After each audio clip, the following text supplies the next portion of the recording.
अस्सलामुअलैकुम। मैं हूं हमज़ा वसीम पीएसएक्स एनालिसिस से। अगर आज की मार्केट की बात की जाए तो आज की मार्केट 1000 पॉइंट से कुछ कम ही बंद रही है नीचे, ऑल्दो 1150 पॉइंट माइनस तक गई, लेकिन क्लोजिंग अराउंड 978 पॉइंट के पास दी है। इंडेक्स की जो लेवल है वो 40,379 की करीब करीब है। वॉल्यूम्स की बात की जाए तो एक वॉल्यूम्स में काफ़ी इजाफा हुआ, 102 मिलियन के वॉल्यूम की ऐसी 100 इंडेक्स में लगे, जाके ऐसी ऑल शेयर में 193 मिलियन वॉल्यूम लगे, जिनकी वैल्यू 5.75 बिलियन बनती है। ओवरऑल आज की मार्केट में एक टोटल मंदी का रुझान रहा। ऑल्दो मार्केट की स्टार्टिंग पॉजिटिव हुई थी, मार्केट ने एक हाई लगाया 41,551 का। इवन जो हमने कल आपको 4 बाई कॉलें दी थी, उन सब ने सारी की चारों के चारों स्टॉक ने अपने पहले के पहले पहले सारे टारगेट, मतलब सारे स्टॉक ने पहले टारगेट अचीव किए, जिनके अंदर OGDC था, 8150 का टारगेट था, 8170 तक गया। फिर आपका TRG था, TRG का आपका टारगेट 78 का था, उधर 7799 का हाई लगाया उसने। फिर आपका जो दूसरा स्टॉक था वो था ATRL 152 का, 152 का पहला टारगेट था, उसने वो अचीव किया।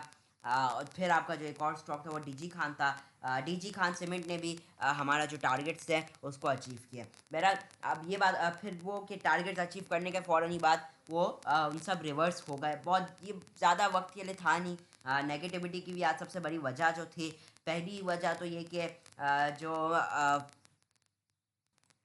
वो ये थी कि जो फिच ने जो हमारी रेटिंग है वो स्टेबल से नेगेटिव कर दी, जो कि एक नेगेटिव चीज़ थी। वो किस तरीके से नेगेटिव थी कि अब जो फॉरेन इन्वेस्टर्स है वो डरेंगे कि भाई अब ये फिच ने नेगेटिव कर दिया है तो कुछ मसले मसाइल हो सकता है कंट्री में, इसलिए वो उन्होंने भी हो सकता है सेलिंग किया। वो तो बहरहाल फिपी लिपी डेटा आएगा तभी पता चलेगा। एक तो वो वजह थी। दूसरी वजह जो थी वो आपका सबसे पहले डॉलर डॉलर एक तरीके से उड़ान पकड़ गया। डॉलर ने तारीखी रिकॉर्ड्स टच। अब तो तारीखी का अल्फाज भी मतलब कोई वो बहुत बड़ा नहीं लगता, क्योंकि आए दिन डॉलर न्यू रिकॉर्ड्स लगाए जा रहे हैं। कल भी नया रिकॉर्ड लगाया, आज भी नया रिकॉर्ड लगाया। आज तो मतलब 220 के ऊपर भी ट्रेड कर रहा था, 221 22 23 तक, जिसका डायरेक्ट इम्पैक्ट हमारी इन्फ्लेशन पे आएगा। जो पेट्रोल की प्राइसेस है, क्योंकि इंटरनेशनली देखा जाए तो क्रूड ऑयल जो करंटली ट्रेड हो रहा है वो 97-72 पे हो रहा है। ऑल्दो $1.70 माइनस है, लेकिन स्टिल अब हम लोगों को फ़ायदा तो नहीं है ना। हम लोग जब वो डॉलर में कन्वर्ट होकर पाकिस्तानी रुपये में आएगा तो ऑलरेडी उसकी प्राइसेस इन्फ्लेटेड हो जाएंगे, तो एक तरीके से फिर नेगेटिव बन जाएगा। बॉम्बे स्टॉक एक्सचेंज की बात की जाए तो 250 पॉइंट प्लस के साथ बंद रही है अराउंड।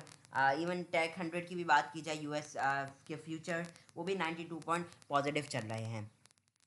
तो ये कुछ चीज़ें थी ओवरऑल टॉप एक्टिव स्टॉक्स में। आपका जो सबसे पहला स्टॉक ये इलेक्ट्रिक 3 पैसे से माइनस रहा, इसने एक अच्छा हाई लगाया था ₹3.16 का।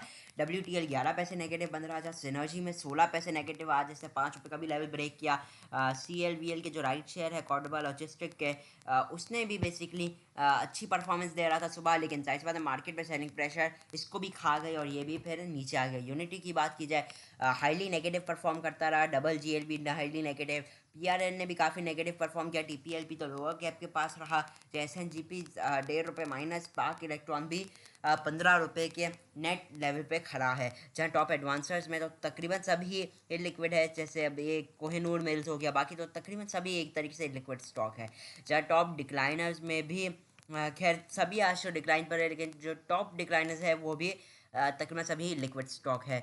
अगर हम अभी बात करें टॉप गेनर्स एंड कंट्रीब्यूटर्स की, तो इसमें आप देखेंगे तो जो पॉजिटिव परफॉर्म करता है वो पैकेजेस, जैसे वो कुछ मार्केट को कंट्रीब्यूट करता रहा पॉजिटिव। नेस्ले हो गया, एबर्ट, कैपको, शिफा इंटरनेशनल, फिर ये फर्स्ट अभी FHAM, फिर SHGC शेयर। तो ये सब कुछ कुछ मार्केट को बहुत बहुत इन सबको ऐड कर लिया तो 10-15 पॉइंट ही बन जाएंगे, मार्केट को पॉजिटिव रखते रहे। जहाँ पे नेगेटिव साइड पे एंग्रो आपका एक हाईली नेगेटिव रहा, जिसमें एंग्रो तो एक अपने आप में बड़ा ₹7 माइनस रहा, लेकिन EPCL ईफट ये भी डाउन रहे। जहाँ हपको में सेकंड बड़ी नेगेटिविटी देखी गई in terms of point wise, फिर Meezan bank, PPL, HBL, OGDC, UBL, POL, FFC, PSO, ईफट आ गया, EPCL जैसा बताया जाता है, MCB, लकी और MLCF। तो ये हो गया तो ओवरऑल आज के इंडेक्स का व्यू। अब चलते हैं टेक्निकली, और टेक्निकली एनालाइज करेंगे कि अब इंडेक्स आगे कैसा परफॉर्म कर सकता है। डेली टाइम फ्रेम पे देखें तो आज एक बड़ी लाल कैंडल बनी है, बहुत ही बियरिश कैंडल, 102 मिलियन का वॉल्यूम्स ही काफ़ी ज़्यादा है। तो ये ज़ाहिर सी बात है नेगेटिविटी में एक इजाफा करता है वॉल्यूम्स के साथ अब मार्केट नीचे गिर रही है। उसकी वजूहत तो हमने डिस्कस कर लिए। अब जो बेसिकली चीज़ है कि अभी मार्केट कितना और मज़ीद नीचे जा सकती है। डेली टाइम फ्रेम को देखें तो इंडेक्स के अभी दो बिग लेवल आ रहे हैं। सबसे पहला जो स्ट्रॉन्ग लेवल है वो है 40,100 और दूसरा लेवल है 39,174 ये लेवल समझ लीजिए। बीच में एक और भी लेवल है 39,500 है, 500 से लेकर 700 है, लेकिन उसकी इंपॉर्टेंस डेली टाइम फ्रेम में थोड़ी कम है।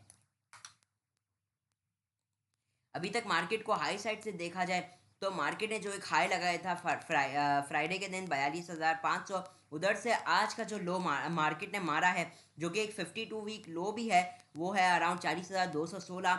उधर तक कैलकुलेट करें तो अभी तक मार्केट उस लेवल से अराउंड 2300 पॉइंट आप समझ लीजिए, 2 ही दिन में ही तकरीबन समझ लीजिए मार्केट खा गई है इतने पॉइंट। आरएसआई तो वही ओवरसोल्ड पोजीशन है। तो एज सच तो कोई आरएसआई में तो कोई बदलाव नहीं आया है, लेकिन ये कि अब आप समझ लीजिए जो 2023 या ये जो पॉइंट गिरे हैं तो उसके अगेंस्ट जब भी रिकवरी आएगी तो वो एक बड़ी रिकवरी आएगी।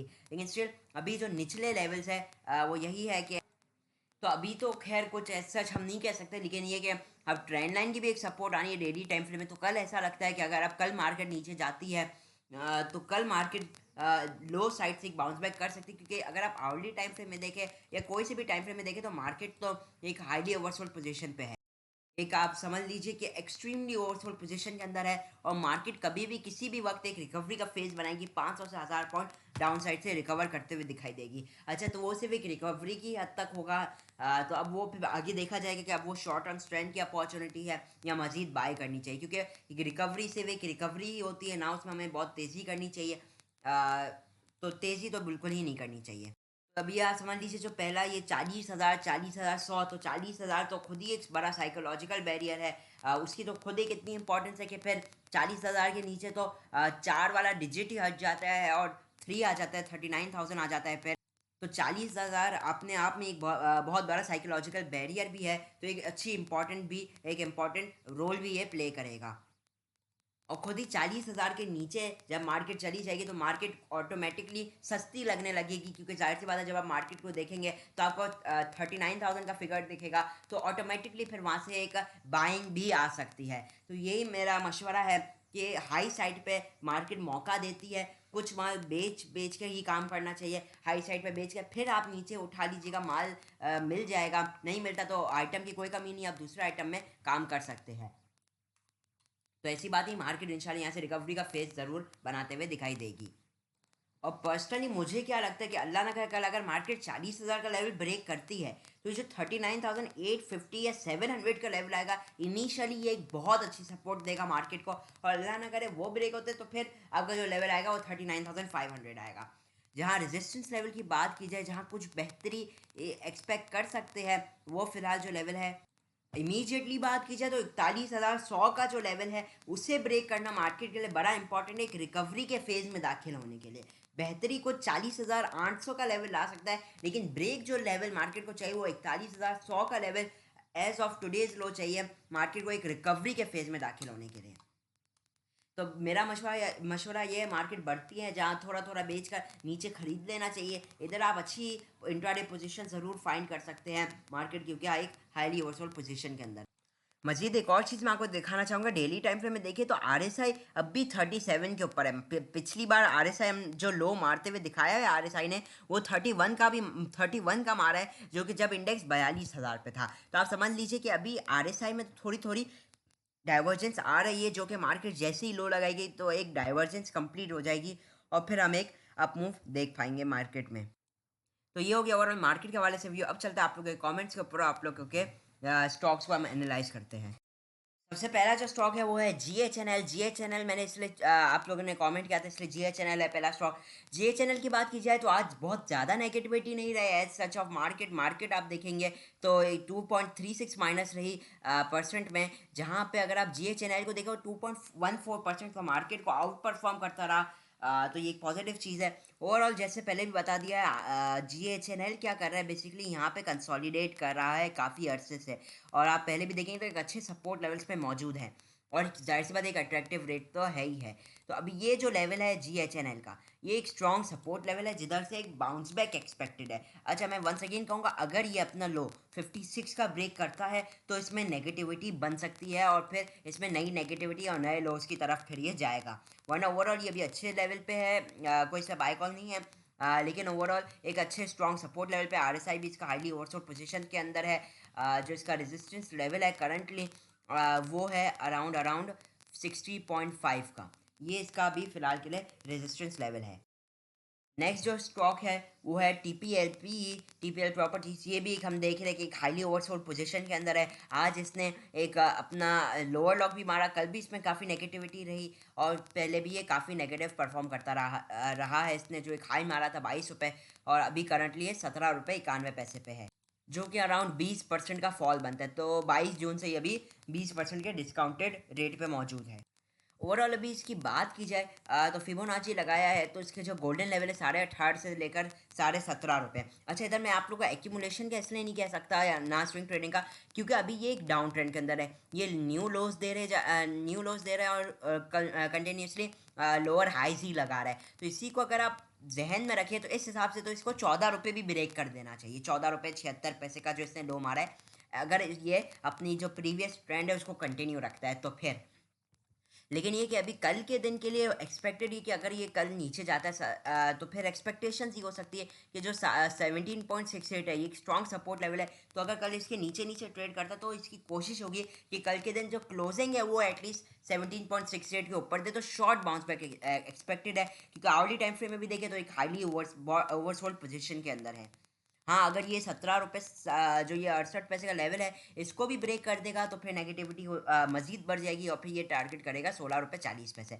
लेकिन ये कि ये जो लेवल मैंने आपको बताया है 17 रुपये 68 पैसे, पॉसिबल है कि इधर से सपोर्ट ले लें।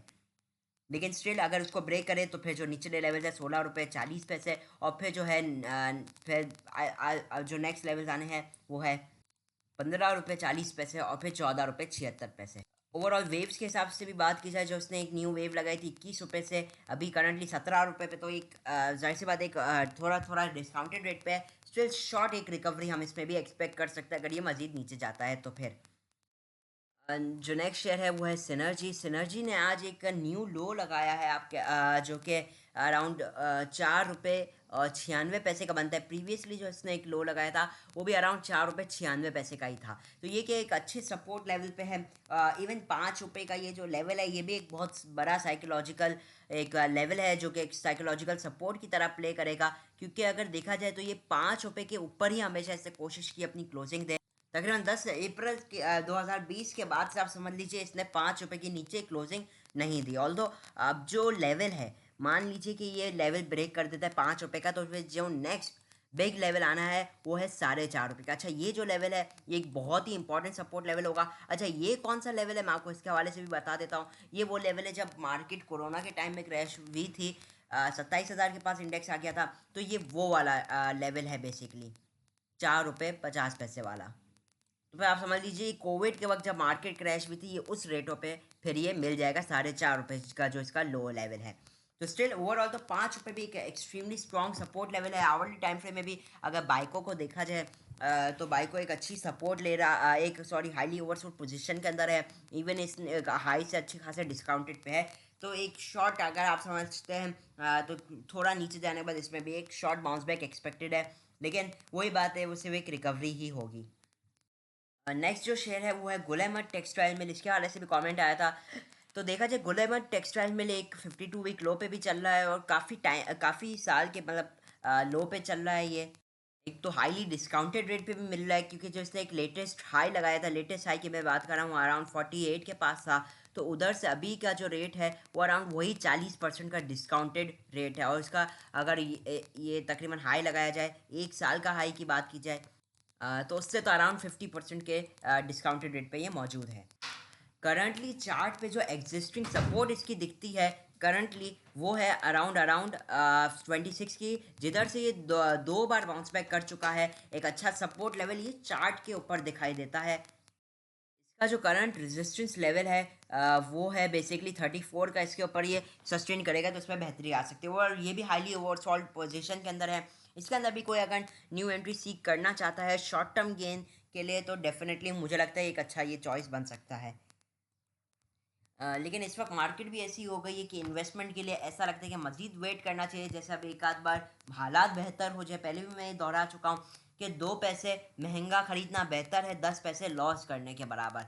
तो ये है कि थोड़ा वेट कर लेना जब तक IMF की हमारे यहाँ पेमेंट आ जाए, हालात थोड़े बेहतर हो जाए, डॉलर में थोड़ा इस्तेहकाम आ जाए, तभी हम लोगों को एक एंट्री बनानी चाहिए मार्केट में। आपकी कोशिश हो सकती है कि यहाँ पे जो अच्छे फंडामेंटल स्ट्रॉन्ग स्टॉक्स है, जब आपको लगता है वंस अगेन आपकी अच्छे रेट्स पे आ गए, क्योंकि अभी आप बेशुमार ऐसे स्टॉक है जो अपने लो ब्रेक नहीं कर रहे। जैसे अभी हमने लाइव एग्जांपल देखी, एक GHNL हो गया, ATRL, NRL, PRL, OGDC, PPL, ऐसे बेशुमार स्टॉक है जो अब अपने लोज नहीं बना रहे, नए लोज नहीं बना रहे, और अब उधर से ही बार बार सपोर्ट ले रहे हैं। वैसे बेशुमार स्टॉक है, तो अब आपने स्प्लिट मोड में बाइंग करनी चाहिए, थोड़ा थोड़ा बाय करते रहना चाहिए अगर आप कोई एक इन्वेस्टर है तभी। मुझे लगता है इस मौके में अच्छे डिविडेंड पेइंग स्टॉक जैसे कि FFC हो गया, फौजी फर्टिलाइज़र कंपनी, ये बहुत ही अच्छी डिविडेंड पेइंग कंपनी है।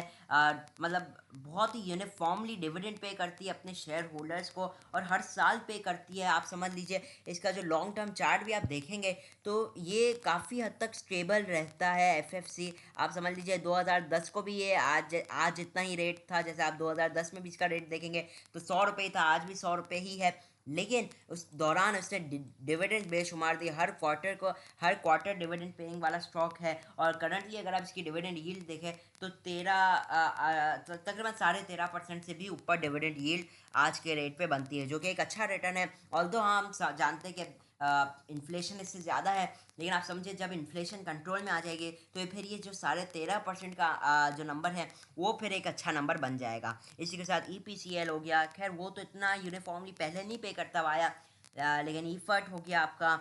मज़ीद देखा जाए तो ऑयल सेक्टर OGDC हो गया, बाकी पावर सेक्टर भी एक बहुत ही अच्छा है।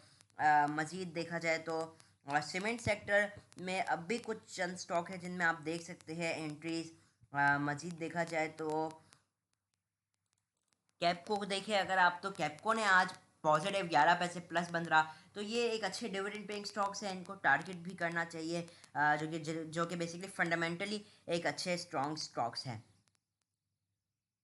बाकी आप लोग को जैसे बताया कि क्या कहते हैं फार्मा सेक्टर कितना अच्छा सेक्टर है करंटली। इवन आप देखें तो ग्लैक्सो जो था वो आखिर में पॉजिटिव बन रहा था, ऑल्दो एडजस्टमेंट के बाद थोड़ा नीचे आ गया, वरना 122 रुपये तक चला गया था, एडजस्टमेंट के बाद 119 पे आ गया। तो फार्मा सेक्टर एक बहुत ही अच्छा अट्रैक्टिव सेक्टर है, जिसमें पहले भी इसके हवाले से वीडियो बना चुका हूँ मैं अपने long term stocks selection technique के ऊपर। तो मुझे नहीं लगता इस वक्त घबराना चाहिए। हालात थोड़े बुरे हैं, लेकिन ये क्या मार्केट नीचे मजीद जाती है अगर, तो कुछ बाय करके हाई साइड पे बेचना भी चाहिए। ख़रीदने के साथ साथ शॉर्ट टर्म में तो आपने हाई साइड पे सेलिंग करते ही रहना चाहिए। इसी के साथ इजाज़त चाहता हूँ। वीडियो अच्छी लगी हो तो लाइक और चैनल को सब्सक्राइब ज़रूर कीजिएगा। मैं हमजा वसीम, PSX एनालिसिस से।